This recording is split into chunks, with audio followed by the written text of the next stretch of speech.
We don't know his name, but his debt may have changed the world forever. Imagine borrowing enough grain to keep your family alive. You promise to repay it after the harvest. The deal seems simple. Then the rain never comes. The crops wither. The fields turn brown. Your children are hungry. And suddenly, a simple promise becomes a prison. Long before banks, before coins, before money, humans lived by a different rule. For hundreds of thousands of years, small tribes survived because they shared everything. If you hunted a deer, everyone ate. Tomorrow, someone else might feed you. No contracts, no interest, no debt, only trust. Anthropologists call this generalized reciprocity. It worked because everyone knew everyone else. Everyone remembered every favor. But memory has limits, and around 10,000 years ago, humanity changed forever. People stopped chasing food, they started growing it. For the first time, families produced more than they immediately needed. Surplus. A single idea that quietly transformed civilization. Because surplus created a question no hunter had ever needed to ask. Who owns the extra? Some people had plenty, others had almost nothing. Soon neighbors began lending grain until the next harvest. The promise was simple. I'll give you food today, you'll return it later. Villages became towns, towns became cities.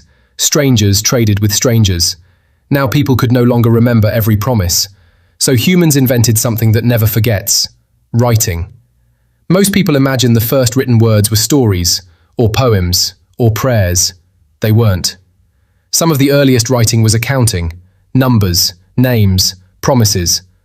Around 3000 BCE, in the city of Uruk, a scribe pressed a sharpened reed into soft clay. Each mark recorded a loan of grain given to a farmer, to be repaid after harvest, with interest. We don't know the farmer's name, history lost that, but it remembered exactly what he owed. A spoken promise can disappear. People forget.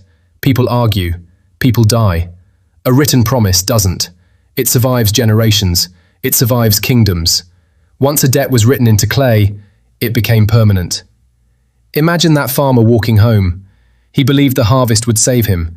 He planted every seed. He waited. Then drought came, or insects, or disease. His fields produced almost nothing. The harvest failed. But the clay tablet didn't care. The number never changed. Neither did what he owed. For perhaps the first time in history, a human being discovered that a promise could outlive reality itself. Ancient Mesopotamian law had a name for people who couldn't repay: debt bondage. Instead of prison, you worked for the person you owed, sometimes for months, sometimes for years. Some records describe parents handing over their own children as collateral, not because they wanted to, because the system gave them no other choice. Debt stopped being an agreement, it became power.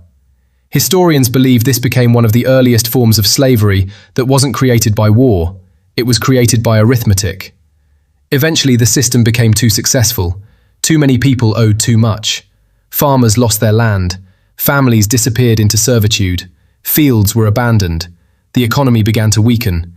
Kings faced an impossible choice: protect the creditors or save the kingdom. Again and again, they chose the kingdom.